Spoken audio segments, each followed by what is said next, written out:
गायत्री देवीची 4 मुलं आणि 4 सुना होत्या. 1 आणि 2 नंबरच्या सुना श्रीमंत घरातून आल्या होत्या आणि 3 आणि 4 नंबरच्या सुना गरीब परिवारातल्या होत्या. त्यामुळे गायत्री देवी आपली मोठी सून सुमन आणि 2 नंबरची सून नीलमवर जास्त प्रेम करायची आणि नेहमी त्यांचंच कौतुक करायची आणि दुसऱ्या 2 सुना वर्षा आणि आशाची नेहमीच तक्रार करायची. खरं तर आशा आणि वर्षा सुमन आणि नीलमच्या मानाने खूप चांगल्या होत्या. गायत्री देवीच्या 4ही सुना प्रेग्नंट होत्या. त्यामुळे घरात याच विषयावर चर्चा व्हायची.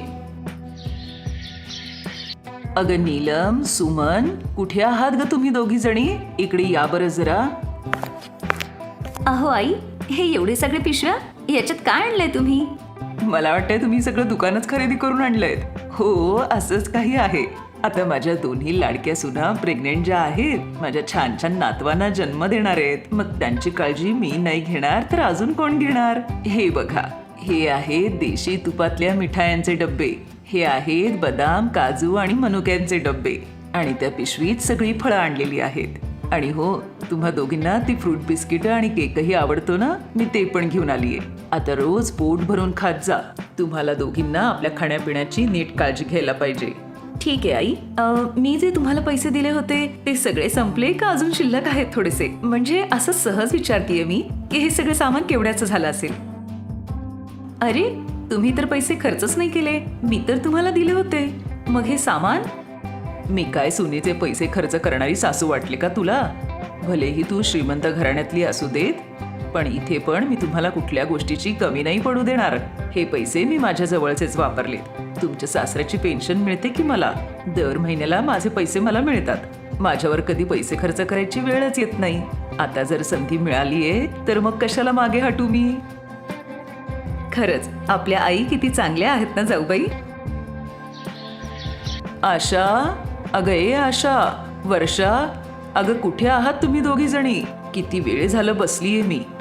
1 ग्लास थंड पाणी दे आणि मग आमच्या तिघींसाठी चहा घेऊन ये. आई, हे पाणी घ्या, चहा वर्षा घेऊन येते. बरं ठीक आहे, आता जा. डोक्यावरच उभी राहणार आहेस का? आई, हा चहा घ्या. किती वेळा सांगितलंय की दुधाचा चहा बनव. माझ्या दोन्ही सुनांना ताकदीची खूप गरज आहे, पण तुम्ही हे पाण्यासारखा पातळ चहा घेऊन येता. आई, मी दुधाचाच चहा बनवलाय. आई, संध्याकाळच्या जेवणासाठी काय बनवायचं एकदा सांगा ना. आई, मला ना आज खिचडी कढी खायची खूप इच्छा होतीये आणि मला तर पनीरची भुर्जी खायची आई. मग झालंच तर, रात्रीच्या जेवणात कढी खिचडी, तुपातले पराठे आणि पनीरची भुर्जी बनेल. माझ्या या 2 सुनांनी जे सांगितलंय तेच जेवण बनेल आता घरात. पण आई, मी बटाटे आधीच चिरून ठेवले होते. वर्षाला बटाट्याची भाजी खायची होती. नाही आई, मला तर बटाट्याचं अजिबात काही नकोय. मला पनीरची भुर्जीच खायची आहे. तू कशाला काळजी करतेस ग? तुला जर बटाट्याची भाजी नकोय तर या घरात बटाटा बनणारच नाही. आशा, वर्षा, कान उघडे ठेवून ऐका.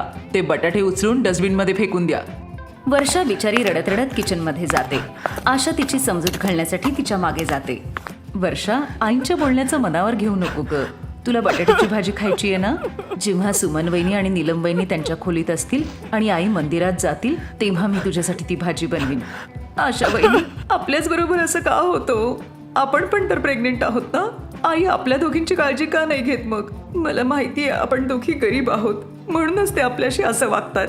आपण सुमन वहिनी आणि नीलम वहिनींसारख्या श्रीमंत घराण्यातून नाही आलोय.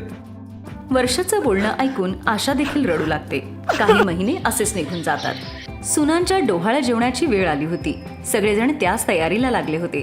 गायत्री देवी सुद्धा नीलम आणि सुमनच्या डोहाळ्या जेवणासाठी खूप उत्साही होत्या. त्यांनी त्या दोघींसाठी उंची कपडे आणि दागिनेही मागवले होते. पण आशा आणि वर्षाकडे गायत्री देवींचं अजिबात लक्ष नव्हतं. सगळेजण बँक्वेट हॉलमध्ये फंक्शनसाठी जाण्याची तयारी करत होते तेव्हा सुमन आणि नीलम गायत्री देवींकडे येतात. बोला ना वहिनी, आधी तुम्ही सांगा. काय ग सुमन, सांगा काय झालं ते. बोला, काय बोलायचंय ते. लवकर जायचंय, उशीर होतोय आपल्याला. सगळे पाहुणे मंडळी हॉलवर पोहोचले पण असतील. आई, ते मला असं म्हणायचं होतं की या फंक्शनला तुम्ही जर नाही आलात तर ते आमच्यासाठी आणि आमच्या बाळासाठी पण चांगलं होईल. माझी आई म्हणत होती की एका विधवेची सावली प्रेग्नेंट बाईवर पडणं चांगलं नसतं म्हणून. हे आमच्या चांगल्यासाठीच आहे ना. तुम्ही एक विधवा आहात आणि तुमची सावली जर आमच्या बाळावर पडली, आमच्यावर पडली तर ते अशुभ असेल. त्यामुळे तुम्ही या फंक्शनला नाही आलात तर बरं होईल. तुम्ही आज आमच्यापासून दूरच राहा. तुमच्यामुळे उगाच आमच्या बाळाला प्रॉब्लेम झालेला आम्हाला नाही आवडणार. सुमन आणि नीलमचं बोलणं ऐकून गायत्री देवीला जणू एक धक्काच बसतो आणि त्यांच्या डोळ्यात पाणी येतं. सुमन आणि नीलम त्यांना हॉलवर येण्यासाठी नकार देते. चल नीलम, आईनं आपलं बोलणं समजलंय वाटतं. अगं त्या खूप समजदार आहेत. सुमन आणि नीलम फंक्शन हॉलमध्ये जातात. पण काही वेळानंतर त्या बघतात गायत्री देवी हॉलमध्ये येतात. आई, आम्ही तुम्हाला सांगून आलो होतो ना की तुम्ही हॉलमध्ये येऊ नका म्हणून. मग तरीही तुम्ही इथे आलात. तुम्हाला वाटत नाही का की आम्ही आणि आमचं बाळ सुरक्षित राहू दे म्हणून? तेव्हाच आशा आणि वर्षा पण तिथे येतात. सुमन वहिनी, नीलम वहिनी, आईंना आम्ही घेऊन आलो इथे. आई आपल्याला आणि आपल्या बाळांना आशीर्वाद द्यायला आल्यात. आईच आता आपल्याला आणि आपल्या बाळाला आशीर्वाद देतील. हो वहिनी, आईंचा आशीर्वाद हा देवाच्या आशीर्वादासारखाच आहे. त्या आपल्या बाळाची आजी होणार आहेत. त्यामुळे आपल्याला आशीर्वाद देण्याचा पहिला अधिकार त्यांचाच आहे. आई, तुम्हीच आम्हा दोघींना आशीर्वाद द्या. आमच्या डोहाळ्या जेवणाची सुरुवात तुम्हीच कराल.